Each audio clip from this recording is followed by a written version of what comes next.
Who does time blocking like consistently, at least like 4 or 5 days a week? That's why we're here. Exactly. What about, I don't know, 2 times, was 3 gonna times a say week? you.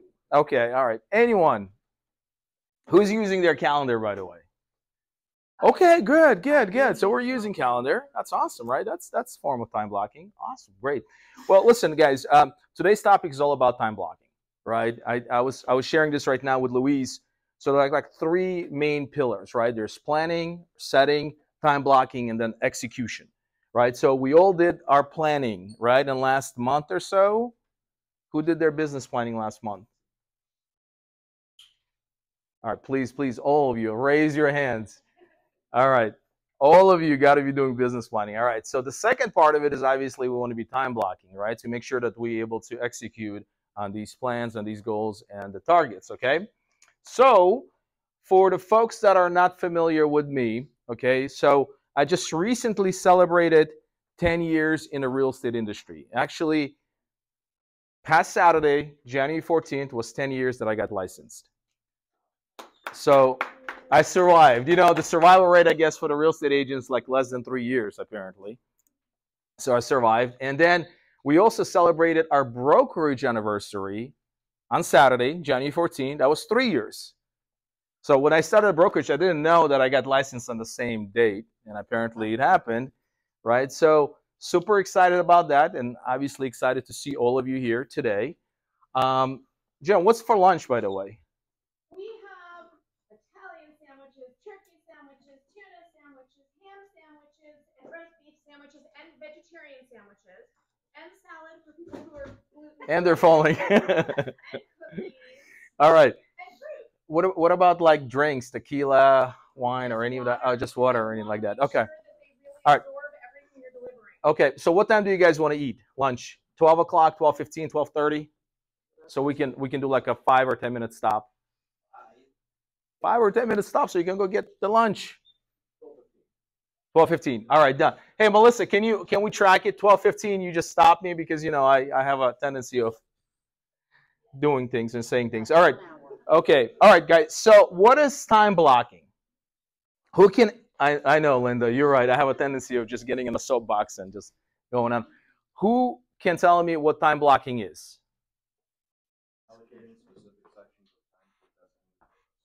This guy went to MIT, so he's very, very smart, and he's IQ over 160. What exactly you just said?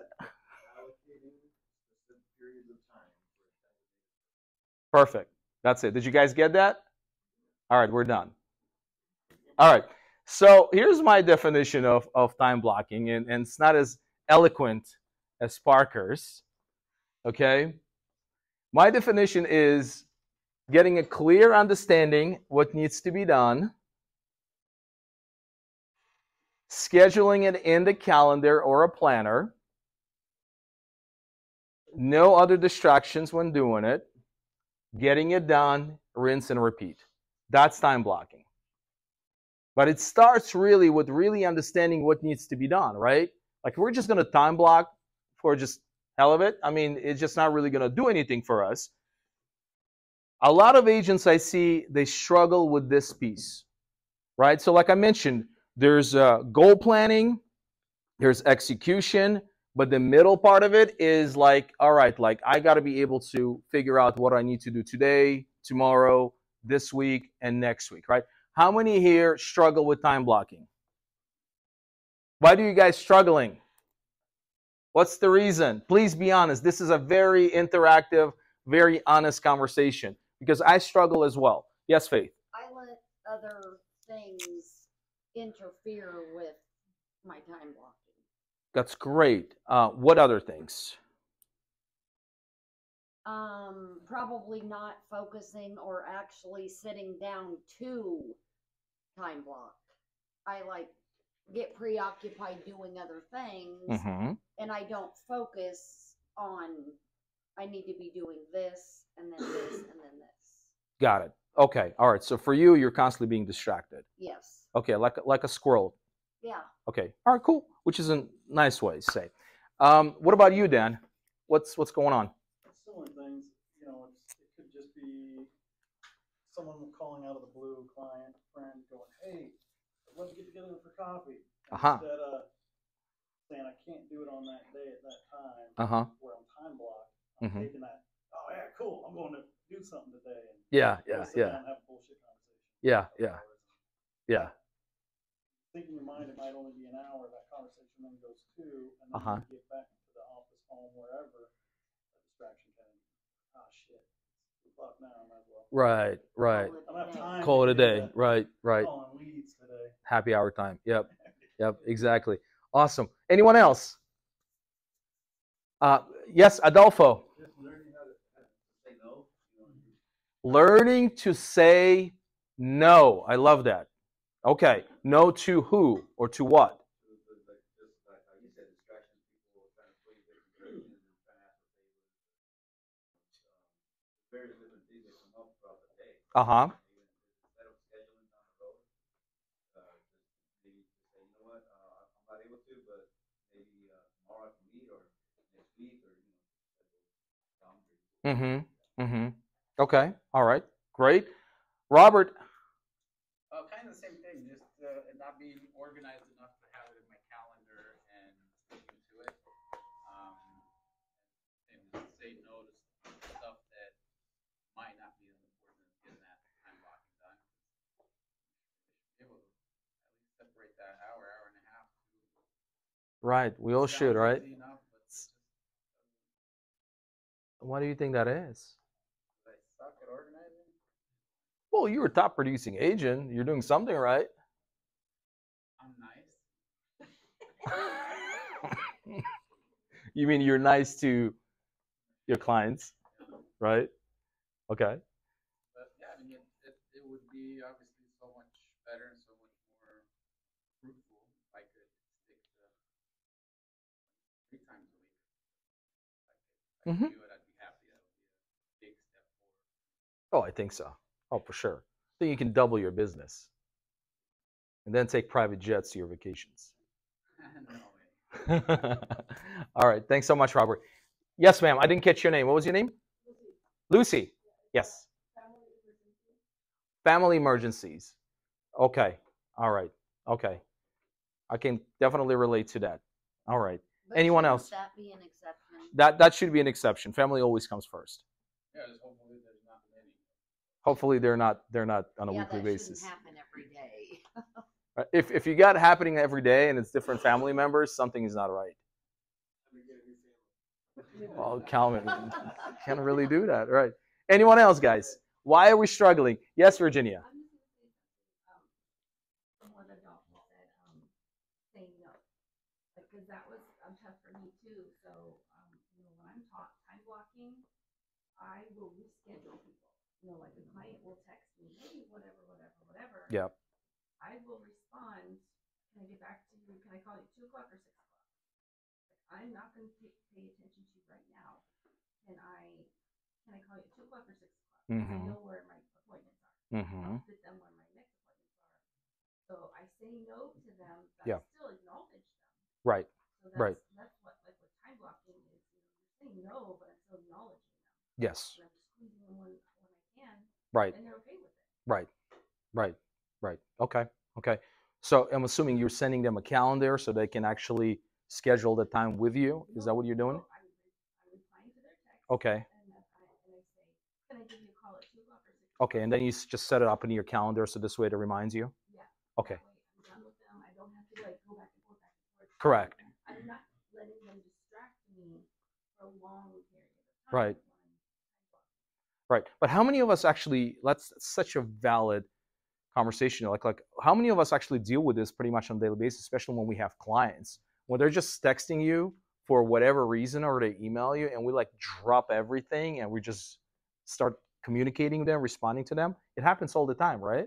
When you I end up deprioritizing like the monotonous tasks that I need to time block when clients bring tasks to me that I would rather be doing. And why is that? I'd rather be structuring a contract or working on a negotiation than right.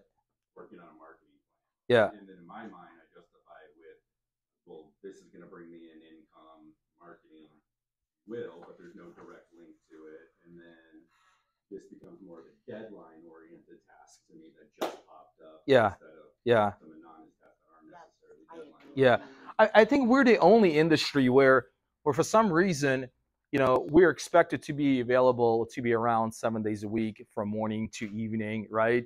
But we get paid as high as like doctors out there, lawyers out there. When is the last time you called your doctor at 8 o'clock or 9 o'clock in the evening or on a weekend? They won't answer. Same thing with attorneys. Same thing with many other professions out there. But for some reason, we're allowing this to happen. And I think deep down inside, it's us, and we have to change that. All right. Yes, Pete. I have trouble figuring out what I want a time block to do and what the priority of those items are. We're going to talk about that. And in fact, a lot of agents that I meet with have the same problem. They don't really know what's important, right? And that's something that we're going to discuss here. Okay, guys. So imagine this. What would your business look like if you actually time blocked? More structured, More structured, more productive. more productive, more focused, more efficient with your time. Kick Robert out of the top producer slot. Okay. What else we got? Okay. But would let me ask you this. Would your production grow or decline? It should grow. If you're focusing on dollar-making activities, would your production grow or it's going to decline? It's going to grow. If your production is growing, are you going to make more money or are you going to make less money? More money. If you have more money, are you going to have more fun or less fun? Is your wife or your husband going to be happier or less happier? Right? But ultimately, right, like when you have more in terms of production, more money, more profit, everybody else is pretty happy, right? And I'm not saying that money is everything, but you know what I'm getting at, right?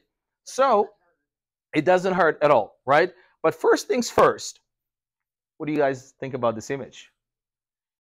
I like these cookies. I used to go to Chinese restaurants just because of these cookies right here. Like I would get like 5 or 6 of them fortune cookies and I would just open them up and I would save the fortune, whatever that's. Fortune or the cookie? Fortune. Fortune. Anyways, so we're all heading in the right direction. But the first things first is what we got to do, and Pete kind of alluded to it and mentioned, is the fact that we know agents, and I work with the agents that really truly still need clarity when it comes to their purpose. Why are they doing what they're doing? Why are we in a business, especially in the last year or so with everything that has been happening in this industry? With this economy, you have all these agents that are struggling. Some of them are leaving, getting full-time jobs, part-time jobs. Why are you guys all here right now? All of you are full-time agents, I'm assuming. Why are you doing this? Because, I mean, yeah. For the money, for the lifestyle, for the Freedom. Yeah. Come from the corporate world. yes. You came from where? The corporate world. You have Tell to me send about the an email corporate to world, go to the please. bathroom. I'm sorry, what? You have to send an email to go to the bathroom. And who did you work for? Who did you work for? Merrill Lynch. Merrill Lynch. And it doesn't matter how high up the chain you are and how much money you make and how much you blow out your goals. You still follow in the 2 seconds and you get treated like a baby. Get this, guys. You have to send an email, and that's pretty extreme. You have to send an email to go to the bathroom.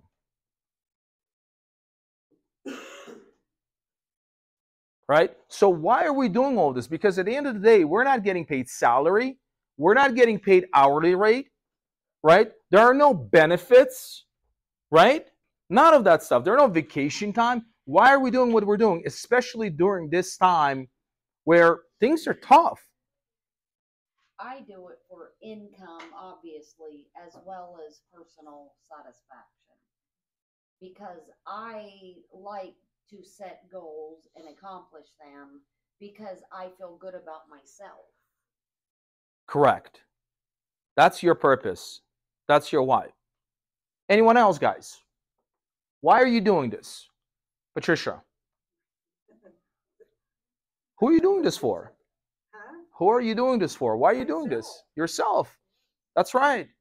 So I want you guys to take literally a couple of minutes, okay? Please take a couple of minutes. Write down, why are you doing this in the first place? What is the reason behind it? Because there are days, trust me, I've been there so many times. Like, I've been in this industry for 10 years. And trust me, I've been through good things, good times, good days, good weeks, bad days, bad weeks, and ugly, where I asked myself, why am I doing this? Not only as a solo agent, not only as a team leader, but also as a brokerage owner. We all go through this. We all do. And there are going to be days when we're going to be questioning why we're doing this. But we got to have a valid answer, a real reason why we're doing this in the first place. Derek mentioned about freedom. Faith mentioned about the fact that money, she gives her freedom, makes her feel better.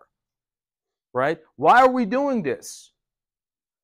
And by the way, that's a very important question and an answer for you guys, because during those days when you don't feel like doing it again, or you feel rejected, or you feel like, you know what, nothing is coming your way or happening in the right direction, positive way, this is where you look at and say, okay, this is the reason why I'm doing this.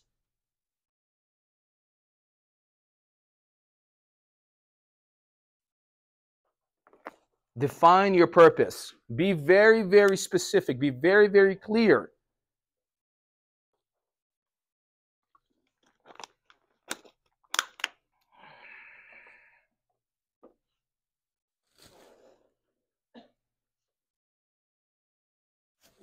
Who wants to start? Parker.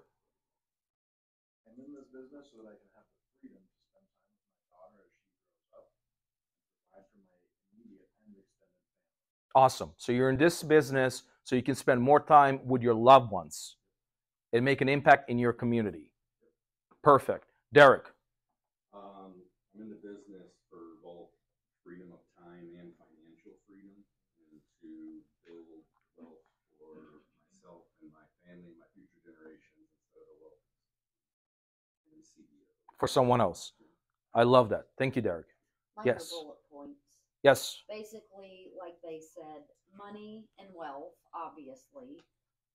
Personal satisfaction, like I had mentioned. Family, so that I am able to help my family in a variety of different ways, whether it be vacations or having nice things or being able to give them things maybe they wouldn't otherwise have. And then freedom of self, freedom of time, being able to be in control of my own time, my own schedule. Even though we're talking about time blocking, I personally enjoy personal time. Yeah. And you were able to achieve some of that, right? You helped to purchase a home for your daughter. Yes. Back in Iowa. Yes. Right? With the funds that you were able to earn from selling real estate. Yes. Right? And that's not only helping her grow and be established, but it gave me satisfaction knowing that I can help my daughter, who was grown but needed help. Thank you, Faith. Anyone else? Why are we doing this? Calvin, what's your purpose, brother? Same as most everyone, income, freedom, and satisfaction for myself. And doing it for me, as well as all family and loved ones. Like my parents helped me growing up. Uh-huh. Help them not have to retirement, Right. And outcome, I will be successful.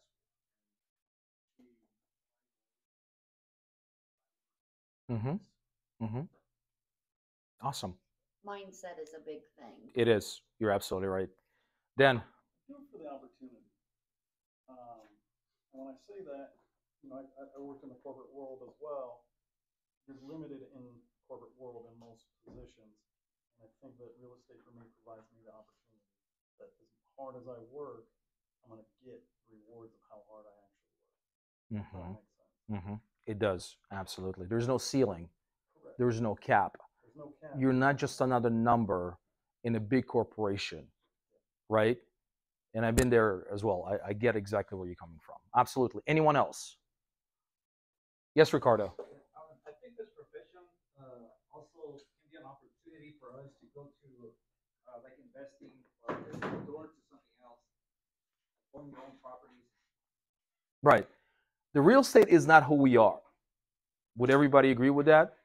Yeah. But it's the vehicle to get us to a promised land, to experience some amazing relationships, hopefully long-lasting relationships, to experience some amazing things with our families, right? And also invest in income-producing assets, right? Ultimately, that's what we want, right? The money that we're generating from selling real estate, it's good money. The margins are very fat, right? The average commission check is $9, $10, $15,000. In Robert's case, $25,000, $30,000.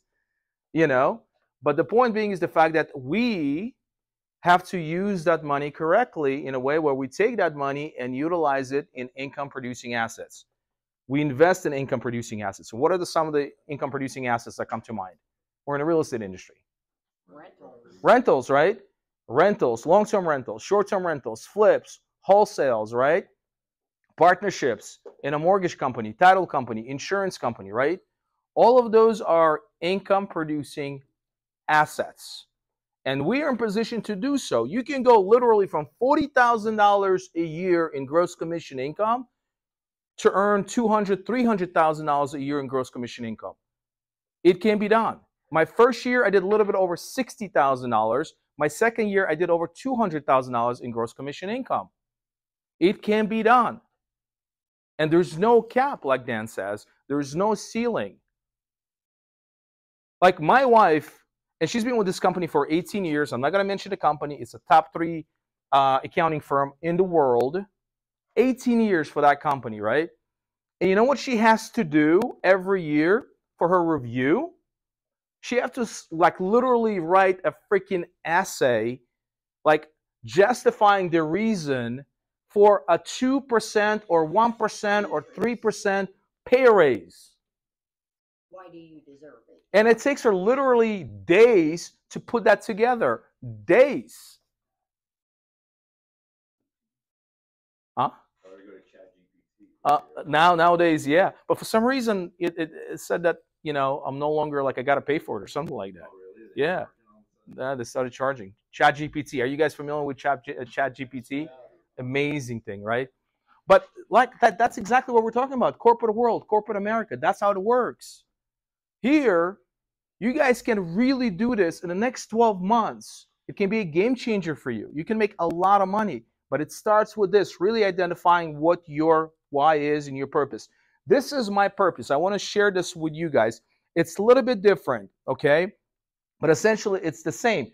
To build a business that will serve me, because you're building your business to serve you first. You're serving yourself. That's why you're building a business.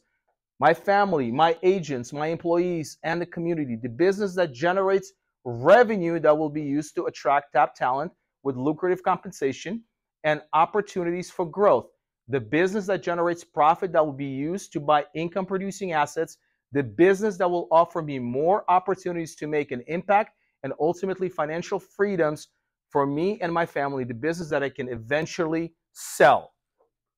That's the purpose. So every time when I say to myself, why am I doing this? And trust me, it comes like once every day, every other day. Why am I doing this? Why am I doing this? This is what I look at. And you guys can do exactly the same thing for yourselves. You can build a real, true business with income-producing assets where you don't have to sling homes until you're 65, 70 years old.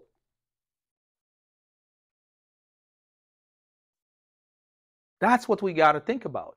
But it starts with time blocking, guys. This is important.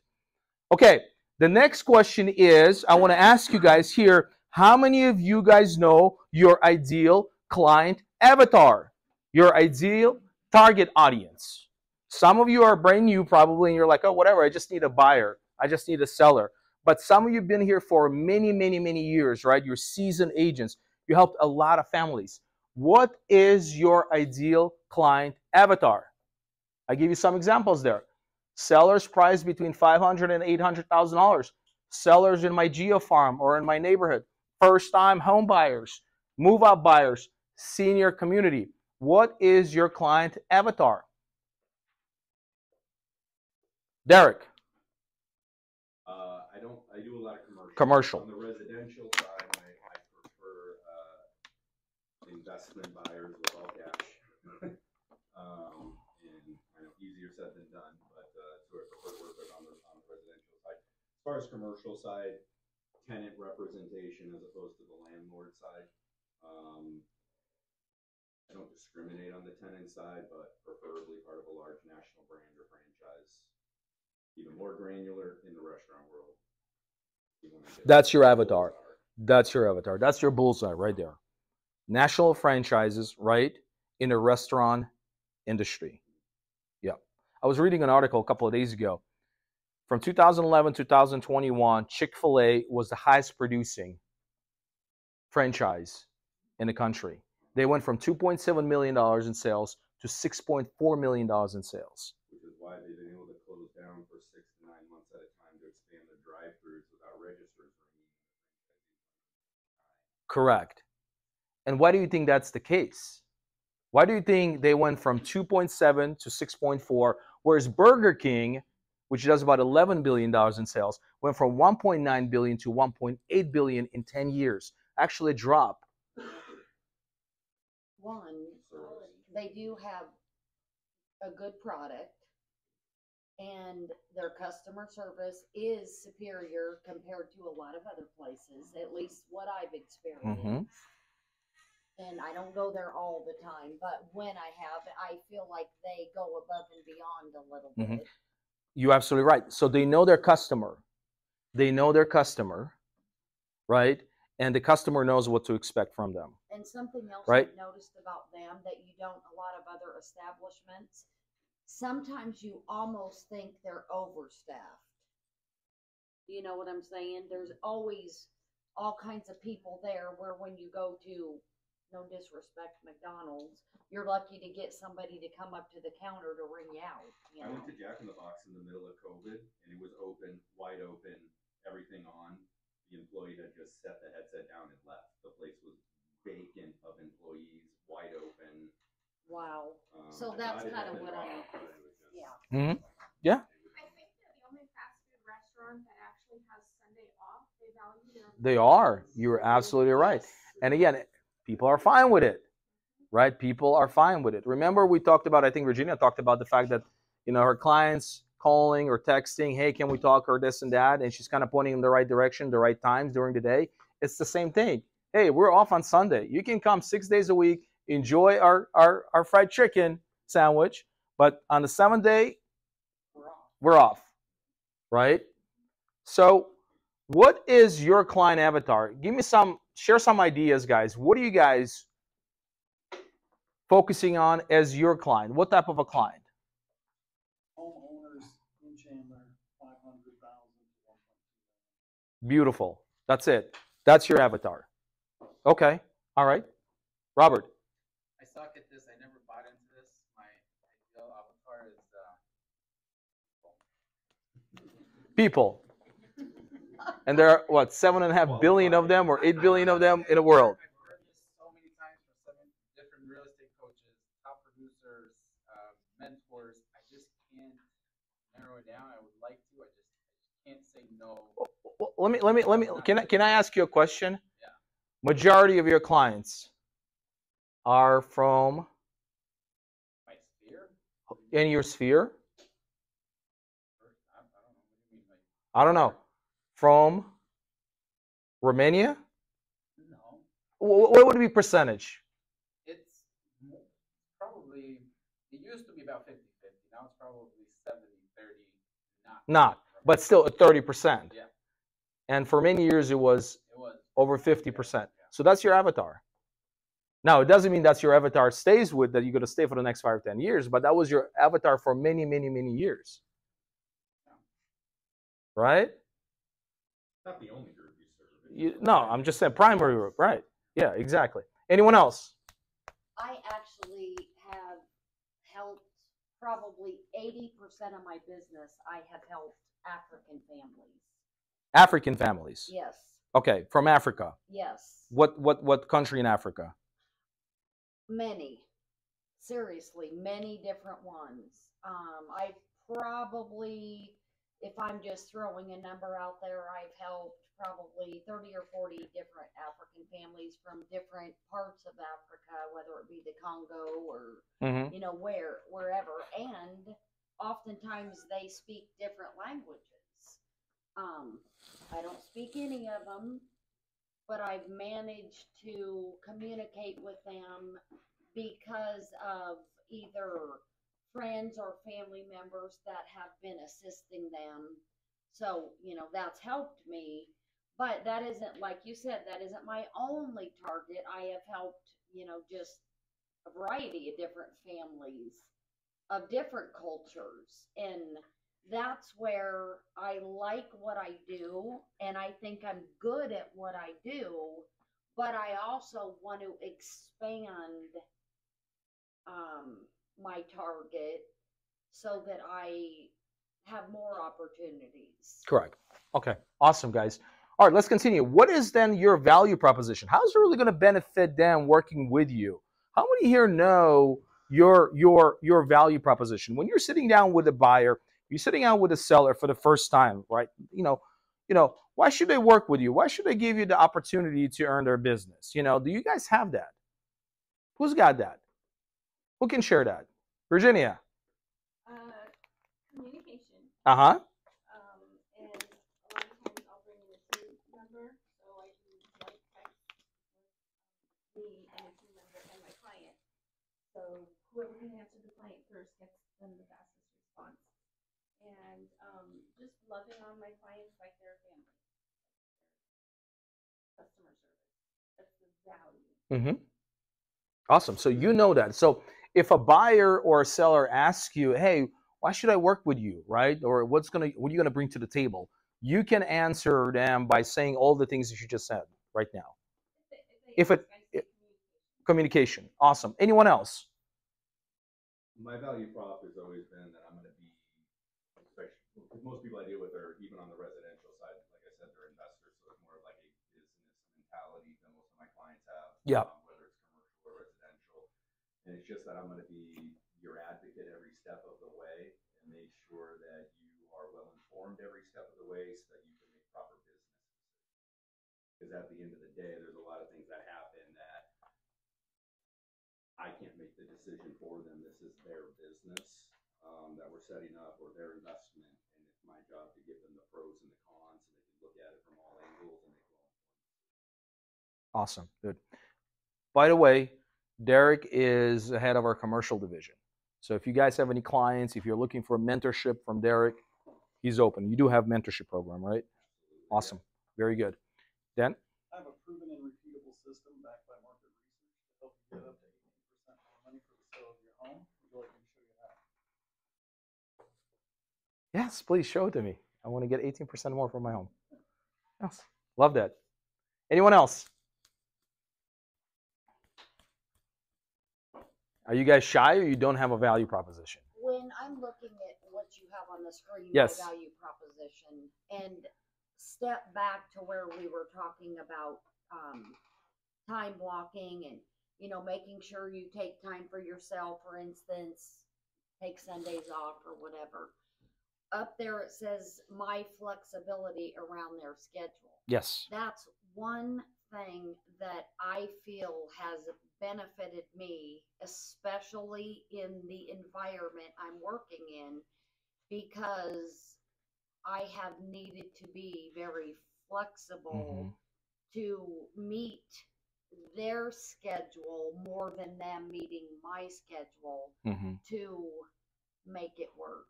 And I'm just saying that's part of what I do. I do believe in time blocking. Who here leads with flexibility as their one of their key value propositions? Not one of the keys, but it's definitely in there.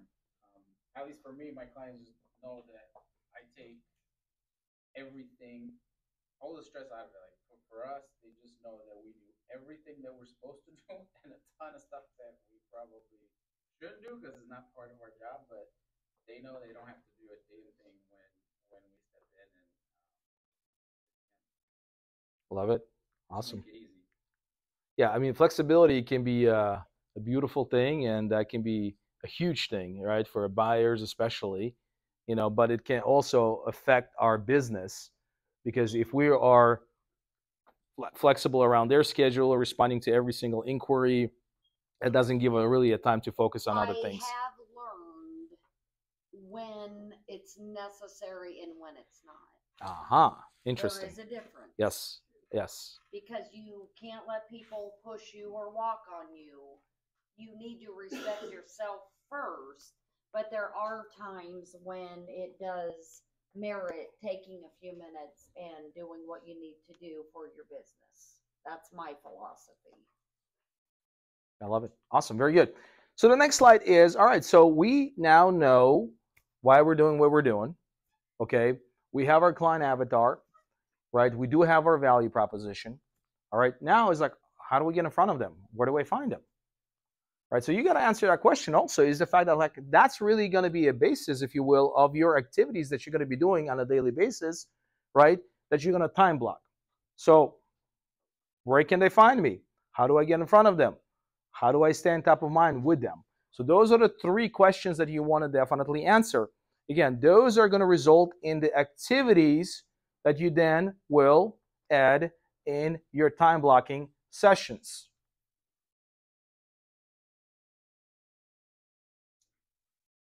Okay? All right. So let's talk about these dollar making activities. What are your some of the dollar making activities or productive activities that you guys have right now that you implement in your business? Social media. All right, so social media posts, engagement on your end, right? And you get leads from that. And then ultimately you get clients and you close deals. And it works. And it's been working for you for a few years now. 8 years now. Okay, so that's one of your key lead gen models that you have, right? Okay, social media. Anyone else? Face to face. Okay, making calls, following up. Who are you following up with? Past clients or clients that are interested, or anybody that's in the referrals. Okay. How much time are you spending on that daily? Couple hours. How many conversations a day? 5 to 10 conversations. Awesome. Very good. Anyone else?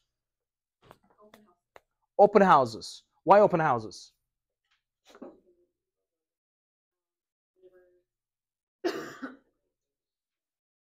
Okay. Love that. Yeah, absolutely. Door knocking. So what do you door knock? Meet potential buyers, sellers that are potentially looking to either buy or sell down the road. Okay. All right. Anyone else? So all of them that you guys mentioned right here, is there the right one or the wrong one? No. They're all dollar productive activities, right? So how many of them do you have scheduled in your calendar on a daily basis? That's the question, okay? And here's the reason, and I tell you what's going on. Most of us, when we schedule things, we schedule too many things. How many of you here, guys, have a huge list of things that you got to do on a daily basis? How many of you? Raise your hand. All of us, right? Someone said, I don't remember who that was. I don't know if it was Adolfo or someone said that, I want to have the ability to say no, right? That's what we got to do, right? The problem a lot of times, the time blocking doesn't work, these to-do lists don't work, and this is from my experience, is the fact that, A, there is no time duration. We never put a time when we actually want to complete the task. Like some of our tasks are way too long, 2-3 hours long, and guess what? After about 45 minutes to 60 minutes, you're burned out, you're done, right? That's one. Number two, no priorities. And what I mean by that is like you have 6 or 7 or 8 tasks, and they're all supposedly to become your top priorities. When in reality, there's no such thing as 5 tasks being all top priority. They're not. Choose one that will move the needle forward. Number 3, Too many tasks complete. We just mentioned about that. Number 4, too easy to say yes, just add to the list, right? Again, somebody texted you, somebody emailed you, somebody this and that, you saw something on the YouTube, you add it to the task list. Okay, there's one called Zeigarnik effect, and Zeigarnik effect means that it's in your brain instead of paper, right? And it burns mental energy and causes stress. How many of you have been in situations where you know it has to be done? It's not on a piece of paper. It's not on a calendar. It's not on a planner. It's right here. It's parked right here, and it's eating you. All of us. All of us. Like we have right now, we finished our backyard, and the contractor did everything except the Ramada. So we got the tile outside kitchen, looks nice and everything like that. And what's been happening for the last month and a half to 2 months? Rain. So and then we have outside furniture, and we have a wooden table and chairs, and it looks all pretty, and it's sitting there, and what's happening? And it's getting wet. So here I am looking at it constantly, bitching about it constantly, but I'm not doing anything about it. Why? Because it's not in front of me. I didn't write it down in the calendar. It's not in my planner. So I need to call a company that would actually come in, take the measurements, give us a quote, and then build a Ramada. Finally, yesterday, I contacted my friend. I got the point of contact, and I reached out to him yesterday. I took action, but it's almost 2 months where it's just been right here. And every time I see it, I was like, oh, man, I cannot believe this. I didn't do this. I didn't do this. I didn't do this. How many of us go through this? How many of us go through this on a daily basis with things that we want to accomplish? It's not in our calendar. It's not on our planner. It's right here, and it's parked. And then number 6, don't work. 50% tasks are never done. How many of you guys put a list together and 50 or 60 or 70% of them are not done? Because there are too many things, right? And then the 7th one is procrastination. Why do we procrastinate? It's easier. It's easier? Easier than Why do we do this? doing what you need to. We don't want to do tasks. Right? Like, why do we not go to the gym? I was like, I told this to myself yesterday. I didn't feel like going. I was just coughing and everything like that. I was like, man, I'm not going to go to the gym. I'm not going to go to the gym. But finally, I decided to go to the gym. I spent half an hour there. I kind of lifted the weights. But guess what? Because I went to the gym, because I lifted little weights, I feel good about it afterwards. You tried. I tried. So procrastination is a big one, guys. Any other ones that you guys want to talk about or mention that you're dealing with that is not on this list? Yes, Adolfo. As to that procrastination, I was hearing that not necessarily procrastination, but it's the feeling you get that how they do that, which is anxiety. So you think about some of the things that you got to do, and you think that might take too long and keep you anxiety and stress you out. So you tend to avoid them. It's anxiety. You're 110% right. What about boredom? What about boredom? Like, it's not fun to really, like, every day spend an hour or two calling your sphere. Right. Right. What about doing open houses 3 times a week and nobody shows up? You get bored. Right? And then next week you say, you know what? Instead of 3 open houses, I'll do 1 open house. But I do think there's times you need to take a look at what you're doing and reevaluate and make changes, because what works for one doesn't always work for the other. Precisely. Right. It's like everybody here said, hey, I get my business from social media. I get my business from open houses. I get my business from my past clients in my sphere. I get my business from the African community, right? I get my business from the commercial guys, the investors, right? Like, you all doing different things, which is perfectly fine. There's so many different ways skinning a cat. That's perfectly fine. But one thing that you guys are going to remember is the fact that if you're seeing results in one lead source, why not just stay consistent with it? Why not just double down on it? Right? So we got to do that. All right. So who's familiar here with the Pareto principle? Pareto principle. 20% of actions, the right actions, will yield in 80% of results. or generate 80% of the results. Pareto principle. What are our 20% actions that we got to take on a daily basis? We just talked about them. Time blocking is one of them. What else? What activities? Calling, texting, door knocking, emailing. Pick one. Just pick one. Email. Email. That's it. Pick one. You know, some of you are open houses. Some of you are door knocking. Some of you are social media. Pick one. And that's going to be your dollar productive activity, right? But here's the reality. Not all of you guys know what's important. Not every agent out there can sit and say, you know what, these are my dollar productive activities. Or honestly, I go through the day and honestly, I just like lose my day. Like how many of you guys here like go through the day, it's 2 o'clock, 3 o'clock, 4 o'clock, and you look back and you're like, man, I haven't accomplished anything.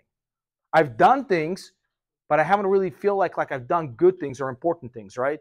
Like I leave an office at times when it's like, my gosh, I was so busy today, but shit, nothing got done. Like nothing got done, right?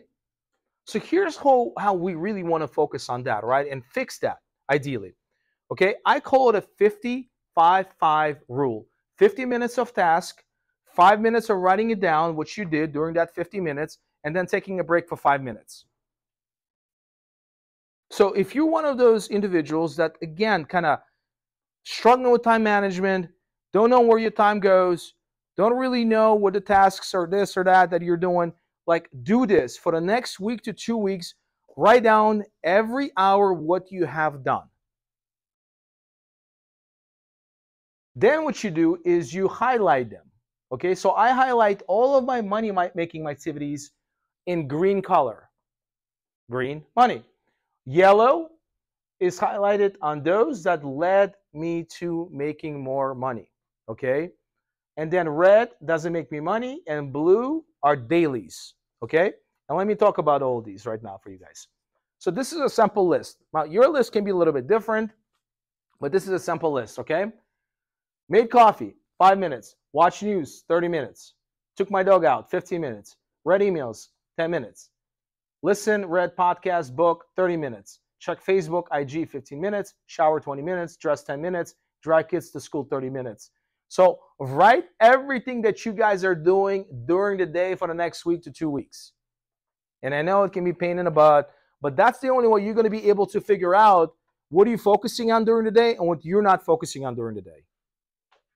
Okay? Write everything down. And be really honest with yourself.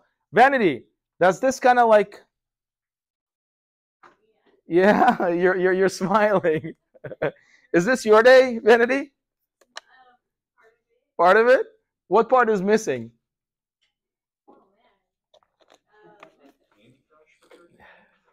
The what? Been on a heater. Candy Crush for 35 minutes. Candy Crush.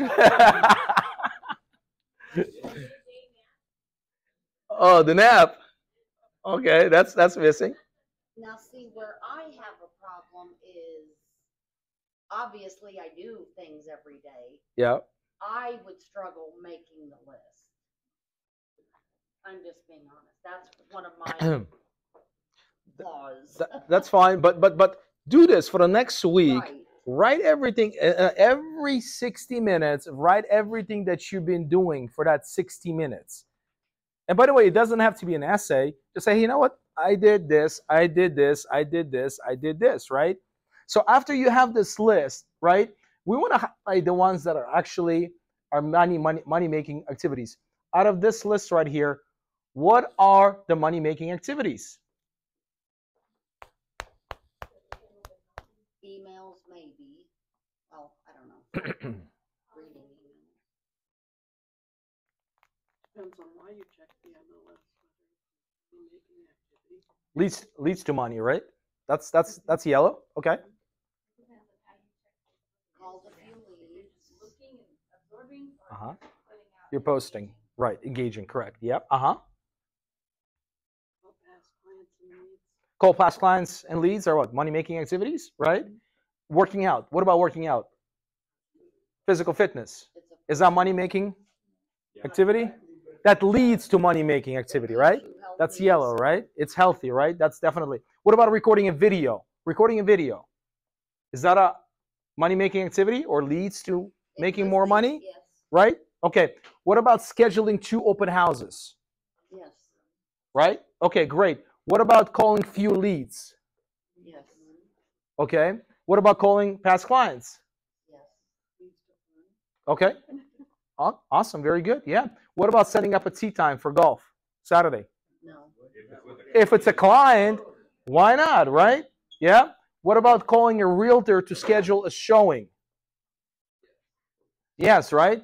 What about bathroom breaks? Is it money making activity? It's a necessity. Okay, so it's a necessity. It's a daily, right? It's like it's a necessity, right? What about lunch and dinner? It's necessities. It's dailies, right? Amazon. What's Amazon? Who's here addicted to Amazon? I'm not addicted, but I use it. My father-in-law is addicted to Amazon. My mother-in-law is about to divorce him because of that. Like this guy, like every day orders things. It's so easy. Yeah, man, that's it's just that. Later. He's just addicted to Amazon. I think he spends like 3 hours a day on this. What about reading emails? What are your thoughts on that, Jen? It's a necessity. It's a necessity. You could have, but it's also a money-making activity. Is it? Yes. But can it also really be something that will be like a time suck? It can be. Right? All right, let me ask you this. How do you guys do this with the emails? Do you check emails as they come, or do you actually have like a schedule checking your emails? As they come, okay? I stare at them, star on them, and Uh-huh. whenever with my time blocking, I check all those emails and take care of them at that time. Okay. I set about 30 minutes every day. 30 minutes to go through your emails, right? But you're not constantly checking your emails. Well, in my phone I am because that's my nature, but if it is something important, I will put a star on it that way. The next day I will reply to it. Okay. Anyone else?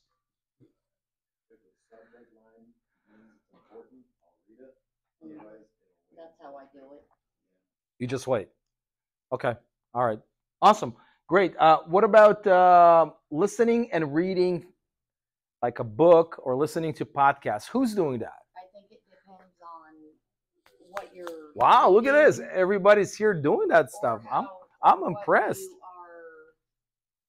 You are, if it is it business related? Could be. You might be like, for instance, taking this class. We're learning. Absolutely. You said that you know what the client is finding. That's right. Driving kids to school. Driving kids to school. With a car magnet or a wrap. Yeah. That's marketing. That's marketing as well, right? Right? Being in a gym and listening to the podcast or a book, right?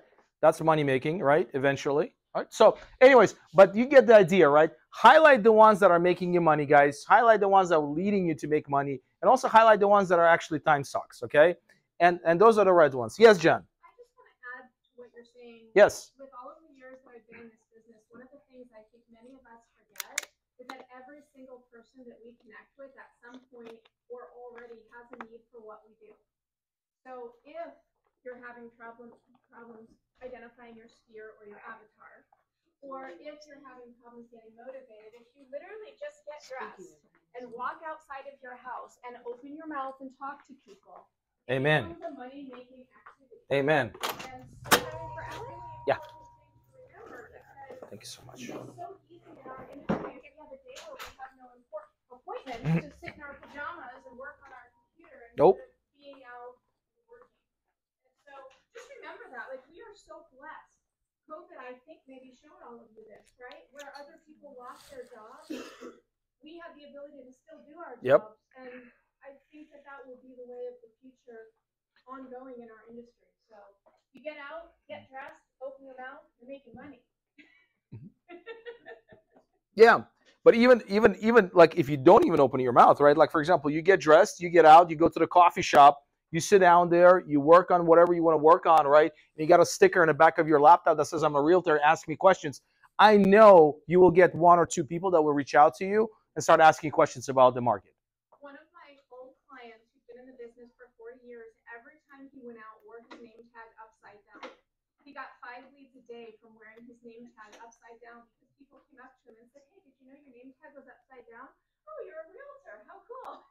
Oh, that's interesting. Maybe I should start doing the same exact thing. Right on. Name tag, upside down. It's all Thank you, about Jen. thinking outside the box. That's right. And staying consistent to it. All right, guys, so this is what works for me, right? So I spend every evening, not Saturdays, but every evening between 10 to 20 minutes planning and reflecting on my day. I've been doing this for the last 10 years. Okay? I usually choose 1 to 3 activities, top activities that I really want to focus on the next day. Okay? That will lead me to make some really good money. And then I will also choose the dailies that have to be done, like, for example, calling the contractor for the Ramada, right? And then, of course, I'll put that in the calendar. That's it. Like, I have it in my calendar, and I'll show you exactly what I'm talking about, guys. Let me see. This is my calendar. Like, if you look at my calendar right now, this is what you're going to find. I color code things, again, according to money-making activities or not, okay? So in the mornings, I wake up, I do my stuff, stretching, meditating, getting ready. I usually wake up at around 5:30, so it's not showing there. Spend time with my wife, and then these are all of my activities during the day. So I know pretty much what I have to do during the day. It's no secret. I'm not sitting and wondering. Like, the only hours this week that are available right now is today as well as Thursday. That's it. Every other time is already reserved or booked. And that helps me. It helps me to look at my calendar for the entire week and see, am I being productive or not? What do I need to focus on, right? All of it is right here. So this is something that you guys can do as well. You can create this calendar on Sunday, and then every single day for 10 to 20 minutes each evening, you go through your tasks, you go through your activities, and book and schedule things with you. This is your time. Okay? Any questions on this calendar right here, guys? So for us, for you guys, what would you put in the calendar in the mornings?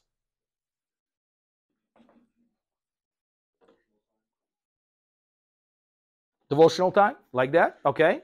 Anything else? Checking your emails? Okay. Time block for calling? Okay. Okay. Post on Facebook? All right. Okay. All right. What about your lunch? But don't you want a time block for your lunch? Should, or else you'll let your lunch extend longer than it should. Okay. Or skip it. Block out What? time for lunch. Next thing you know, your lunch 30 minutes turns into an hour. What about scheduling time for a gym? You do that? I have a personal time block when for myself where I can probably launch or maybe take a little nap from the entire of the day. Okay. That way I can continue all the way up to 10 p.m. That's good. That's good. Okay. Anyone else? I set up Calendly, and then I have time blocks within there where I try to go to if clients want to call me and trying to cue them towards using my Calendly instead of just blowing me up out of the blue, which happens a lot. And then within my Calendly, I have time blocks like when I'm taking my kid to school, picking her up, Yep. gym. Yep. So they can't even schedule time with me during those days. And then I started blocking off the whole second half of Friday, period. Yep. Because it's amazing how everybody needs something done Immediately. Correct. Right. But don't you think, guys, it will be so amazing for you when you wake up in the morning, you look at your calendar and your planner, and you see what do you have to do today. You're not sitting there and guessing. You're not sitting there and asking yourself, okay, what do I need to do? How do I make money today? Who do I need to call? Right? What do I do today? No, right? How many of us actually do that, unfortunately? Right? Having that in front of you, like for me, Tuesday, that's my day. I know what I'm doing on Tuesday. I know what I'm doing today. I know what I'm doing on Thursday as well as Friday. It's right there. It's in front of me. And it's also sending me reminders. a lot of times, your days can actually, when you schedule, repeat themselves as far as tasks. Correct. So you know what you're doing for the most part. Right. With the exception of maybe like a doctor appointment or something unusual. Right. You know? So all of my money making activities right here are green. And these are conversations with agents. These are conversations with agents. That's green. So when I have somebody that calls me or texts me and say, hey, are you available to meet with me? And let's say it's not an agent, it's someone else, right? I look at my calendar. It's not there. It's not available. I just let them know, hey, I don't have the availability. How about this day? Or how about this time? When you have it in your calendar, you can look at your calendar and then say, you know what, I'm not available, unfortunately. There's another day that I have time, or or day available, right? So that's something that you guys have to really able to utilize the calendar you have. This is a Google Calendar, guys. Like, it's that simple. And 10 to 20 minutes every night for me going through this, it helps me for the entire day. Now, am I really achieving all of this every day? No, absolutely not.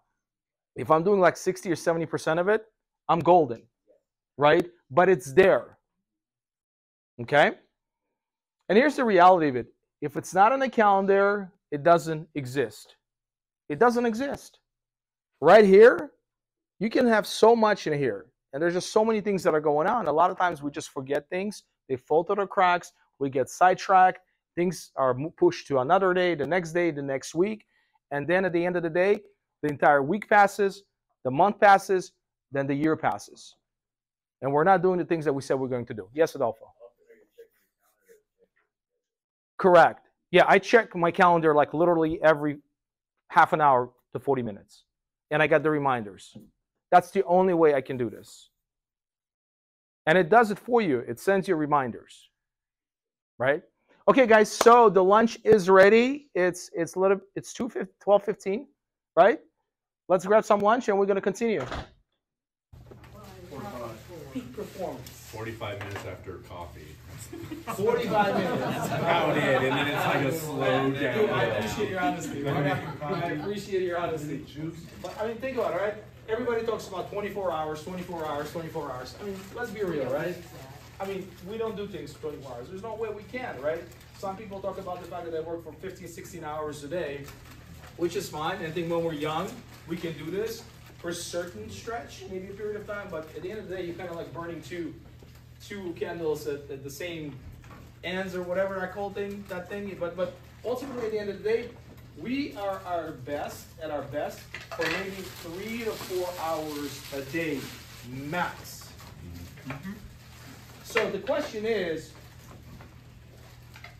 do you choose to spend that time on dollar productive activities? Or do you choose that time to spend on something else that doesn't really generate that much good results? Right. And a lot of us do, unfortunately. Right? Or we're inconsistent, right? Like we may spend one day doing all the things that we said we're going to do, and then 3 days, 4 days, we're kind of slacking. We all know that we only have 3 to 4 hours a day.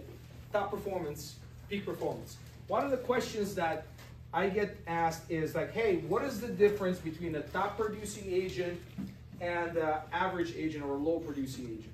And my response is, I believe the high performing agents or top producing agents choose to use their time wisely, differently. We all have the same time. Most of us have very similar situations at home. Most of us probably have kids, we have family, we have obligations, we have responsibilities, we got problems, we got issues, all of us do, to a degree.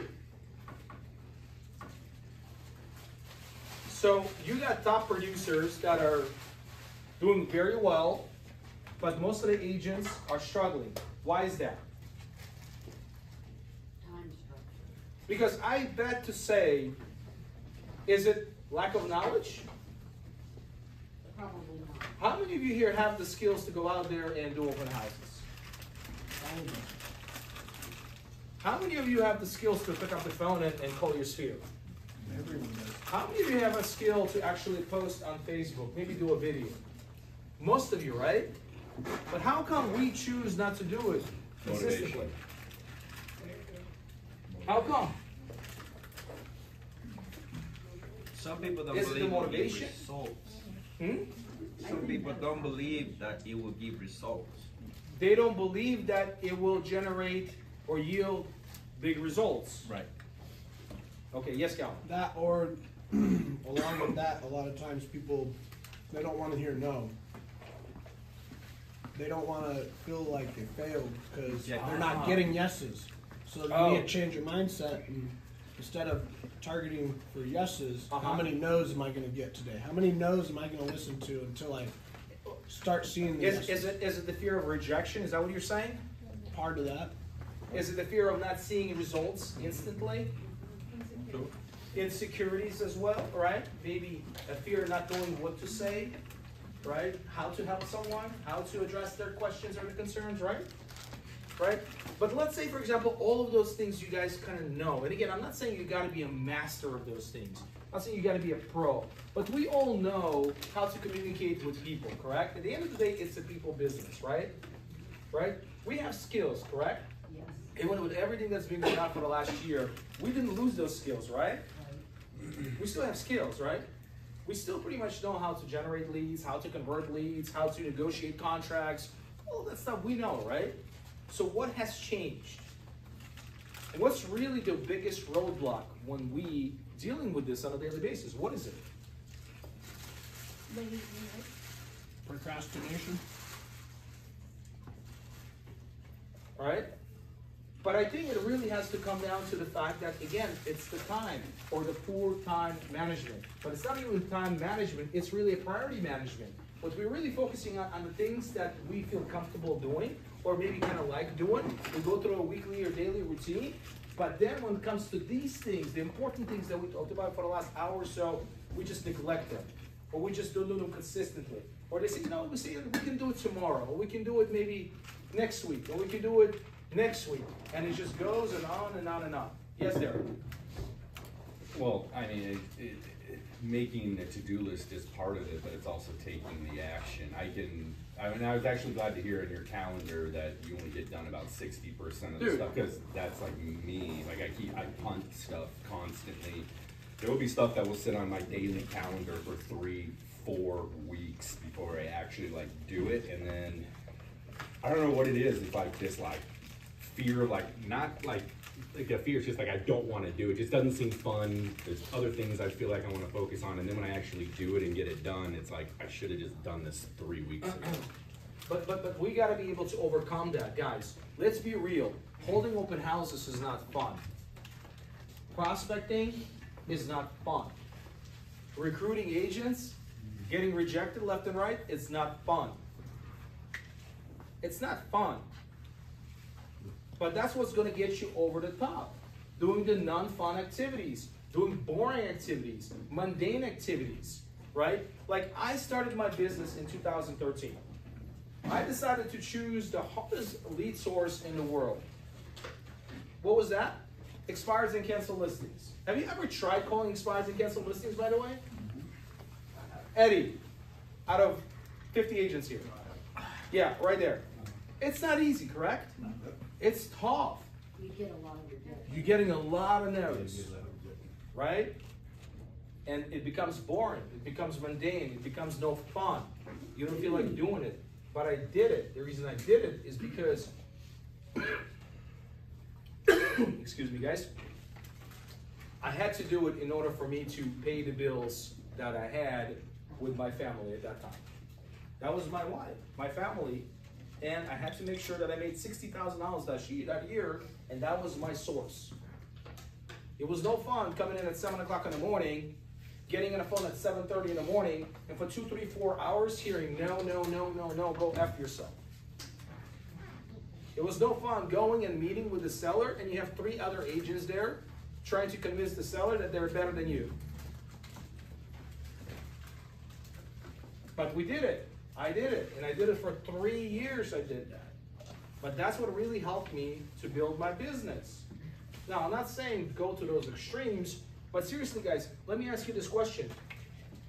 If you have a specific plan during the day, if you know what to do, And you know one thing that you're gonna do that day, and that thing is gonna really generate the results that you're looking for. Would you do it for an hour to 2 hours a day?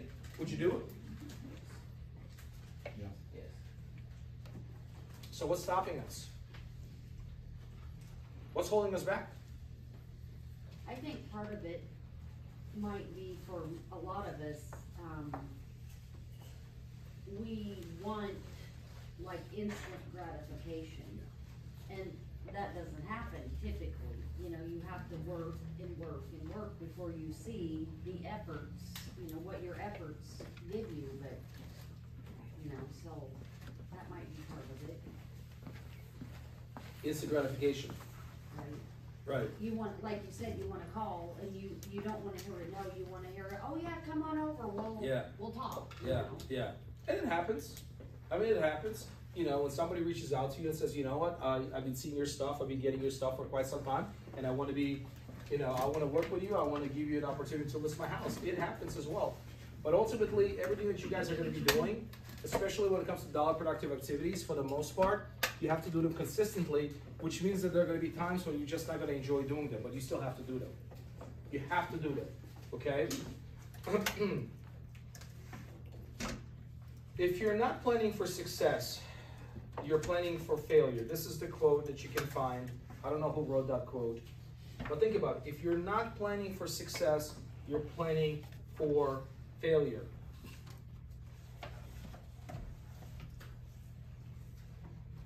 Reacting to your day, reacting to the emails that you get, reacting to the text messages that you get, right? Instead of really focusing on doing the dollar productive activities, or prospecting maybe here or there, but it's just not done consistently. The question is, you can do all of those things. Can you really succeed? You can, but not consistently. Can you be at the peak of your productivity? Probably no. Can you make a lot of money? A lot? Without doing it, is that what you're asking?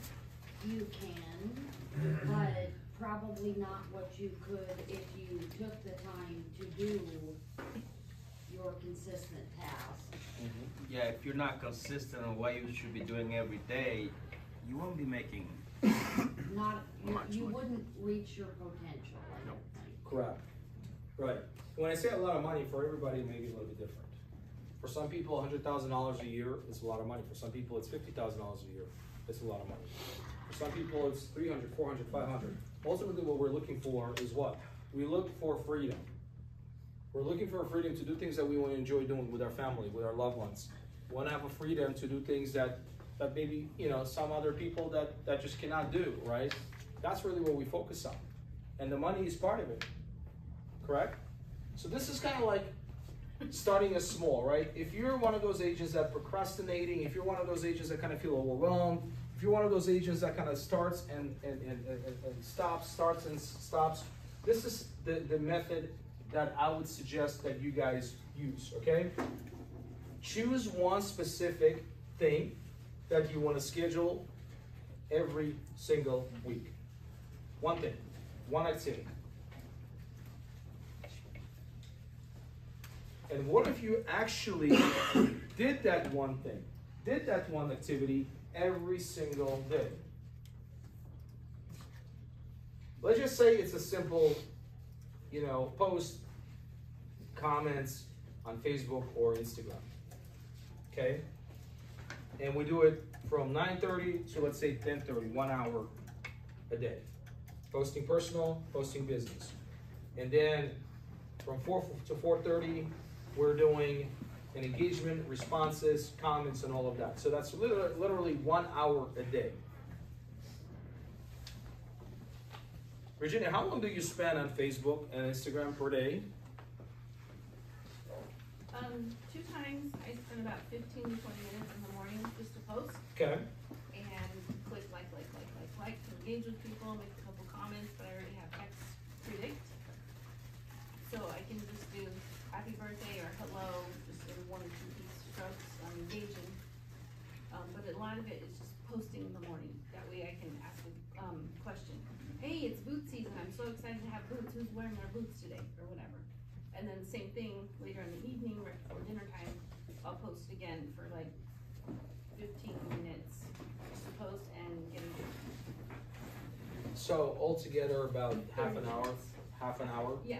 Well, let's say, for example, we're kind of like brand new to this or don't know what to post, maybe trying to boost our engagement and everything like that. Let's say it's about 45 to an hour a day, right? Mm-hmm. How much business did you generate last year from social media alone? I think last year was like 7 million. Okay, and most of it was from social media, you think? Pretty much all of it, because that's how I connect with people. I don't. So in terms of commissions, it's over $200,000 in commissions. So that was your main lead driver, social media. Yeah. Mm-hmm. And I do a little IG now, but I'm mostly Facebook. Facebook. That's your crowd. That's your avatar. Okay. So I guess my question is, if you just follow what Virginia's been doing, posting for 1 hour a day, for the last 12 months, she did over $7 million in sales, over $200,000 in gross commission income. But she does it every day, and on the weekends. Every day. And she reposts things as well, constantly. And she's engaged with people, right? I mean, you're constantly engaging, and you're also part of the groups, correct? Yeah, to me it's all about entertaining people. Yes, yeah. Where But do you get your followers? My what? Followers, the people that. Oh, that's a good question. So I go into my friends, and I look at their friend list, and I just friend request a bunch of people. That's good. that's what she does. I Yeah. love that. How many friends do you have right now? Probably 3,800. So 3,800. So it's like you're maxed out at 5,000 or anything like that. You have No. 3,800. Right. That yields you But I about have two 6 to accounts. the what? I have 2 accounts. 2 accounts. Interesting. Like one business and one personal. One is, I don't use a lot unless I'm trying to sell a house, because I want to go to Facebook jail. So I use it just to post a bunch of my listings. Got it. Got it. Now, social media in general, it's a long play, right? It's a long game. It takes months and months. Virginia's been in business for quite some time, and she's been posting regularly for the past 7, 8 years. Almost 8 years. So it takes time to get to that point, right? But in the meantime, right, and I always tell this to the agents, especially newer agents, you gotta have really 2 vehicles. You gotta have a long play vehicle and a short-term vehicle, right? The long play is the social media. You gotta develop and build your brand. It takes time to get it going. The short play is really what are you doing today to get in front of prospective buyers and sellers, right? So we talked about an hour a day social media, okay? But what about you spend an hour a day calling your sphere? How about spending maybe 5 hours a week doing an open house? That's getting in front of buyers, that's getting in front of sellers. How about doing 2 open houses a week, Saturday and Sunday? I was just talking to Vanity. Vanity, how many open houses did you do last week, you said? 3. How many leads did you get out of it? Probably about 4 leads. 4 leads? Yeah. If you would not hold those open houses, did you get those? How would you get those leads? I wouldn't have. And out of those 3 open houses, how many of them were like busy, and how many of them were like dead? One was really busy, and then 2 were slow. Slow. Okay, but she did 3. She didn't start with 1. She didn't start with 2. She did 3. My goal was always when I was holding open houses, like if I can get 1 good solid lead out of it a week, and I'm doing 2 or 3 of them, I'm perfectly fine with it. I'm happy with it. She got 4 people out of it. Was one of those people the ones that are actually looking to sell and buy? Is that the one? Yes. Okay. So what's their situation? Well, he came after, like I was already close. Okay. And started taking down my son. But he wants to sell his house and buy 2 smaller houses. He has a large house. So he wants to sell his large house and buy 2 smaller houses. So that's 3 transactions. Would you meet that person if you would not be there? No. No. So I tell this to my agents all the time. If you take me right now, and I'm a brand new agent, and you drop me in the middle of Little Rock, Arkansas, and I don't have a marketing budget, I don't have any money, I don't have a sphere, I don't have any of my past clients, and you tell me in the next 30 days you gotta have one deal in the escrow, I would do open houses day and night. So think about it. With posting and open houses, that's about 15 hours a week. If we're doing 2 open houses, that's 10 hours a week. And then we're doing an hour of posting for 5 days, that's 5 hours a week. That's 15 hours a week. Can we dedicate 15 hours a week where it's non-negotiable? That's in your calendar, it's time blocked. You don't care if somebody else asks you to do anything, you're gonna do that. Can we do that? And if we do that, do you think our business is gonna grow? Do you think? It's that simple.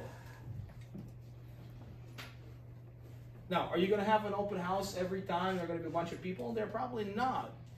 But look, guys, I mean, if you think about it, if you get 1 lead out of the open house, as I mentioned, and 4 leads a month, and 1 of them closes, the average commission check is $10,000. That's $120,000 in gross commission income in the next 12 months. Who wants to sign up for $120,000 in gross commission income? Please raise your hand. An additional $120,000. Most of us, why not? So how come we're not doing it?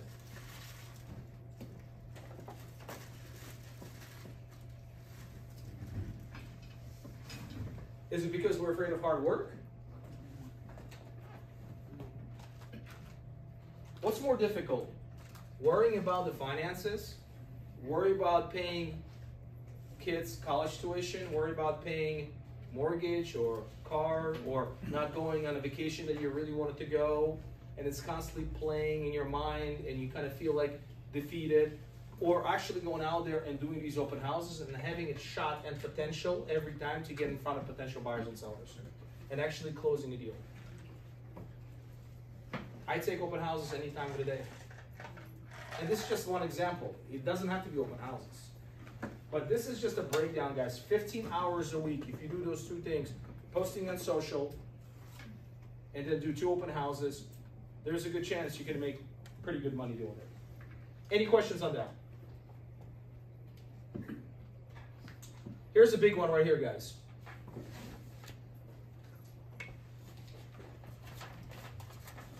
Spending every evening and planning your day ahead and reflecting is a habit.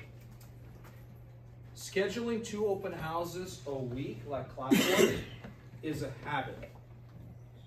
Posting 1 hour a day on Facebook is a habit. The habits are the bridge between setting goals and achieving goals. That's the bridge.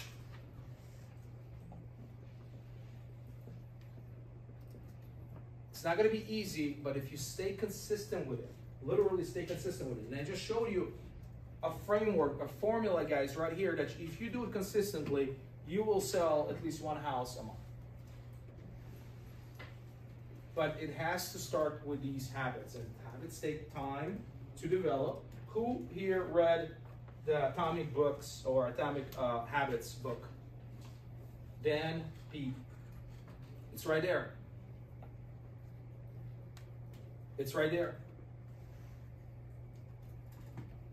My simple daily habits. So planning and reflecting the night before, blocking time in the calendar, 20 minutes of reading or listening, showing up even when you don't get results. And trust me, there are many days when I show up, I don't get results, and I say, you know what, the next day is going to be a better day, and I'm going to do it again, and I'm going to do it again. When I was calling expireds and cancels, there are many, many days and weeks I didn't see the results. In fact, for the first 6 months as a real estate agent, I got 0 in terms of commissions. I got 0 in terms of listings. I went on many different listing appointments, I got 0. I still showed up and I did it. The same thing with open houses. There were many open houses that I did, I got 0. The same thing with posting on Facebook and Instagram, 0. You gotta trust the process, guys. Disattach yourselves from the results and trust the process. But guess what? Every time you're doing this, you're gonna get better and better and better and better. Posting on Facebook or Instagram, you're gonna get better. Doing videos, you're gonna get better. Holding open house, you're gonna get better. Remember your first open house? Were you really good at it? No, but if you do it for the next 90 days, and you do 3 open houses a week, are you gonna get better? Yes, absolutely. All right? But it has to, you have to have that mental toughness of not really attaching yourselves to the outcome, right? You gotta trust the results. And here's what I want to end with.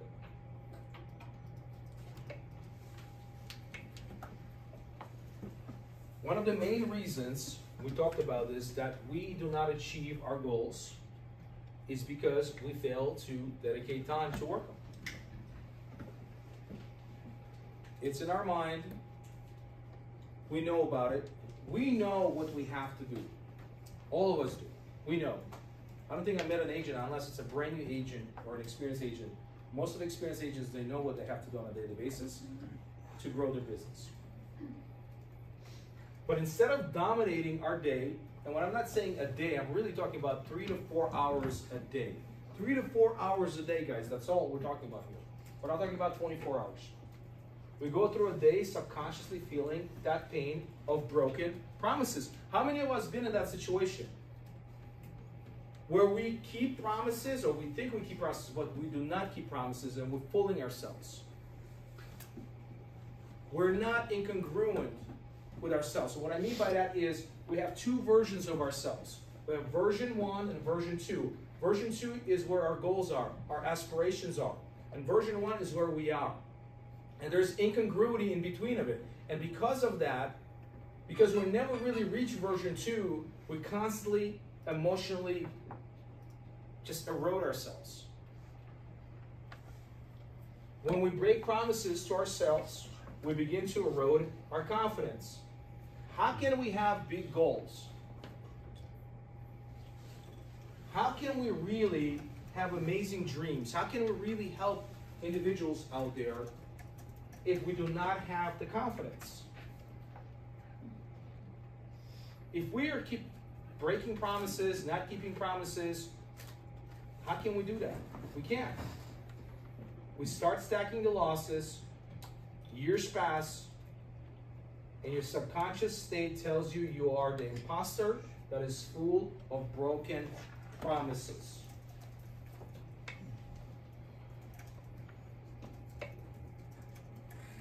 And most of this could have easily been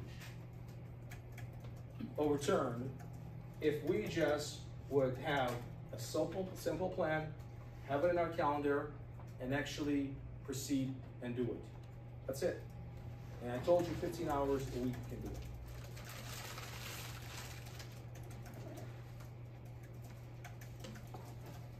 Just to reiterate, the key element to your time blocking is pick one activity and do it consistently. Time blocking is activity.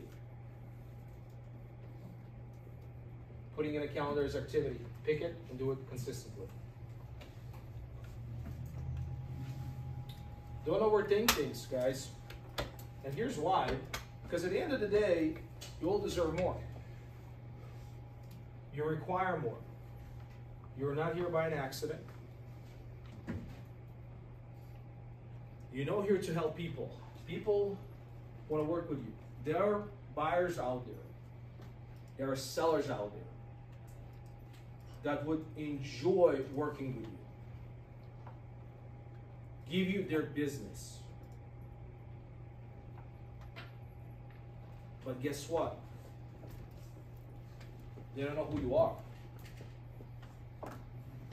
Why? Because you did not go and do the open house. Why? Because you didn't post on social media. Why? Because you did not reach out to your sphere and ask them how you can help them and if they know anyone that they can connect you with. Because we're not doing our job, we're not doing our duty. It's that simple. There are people out there every single day that transact.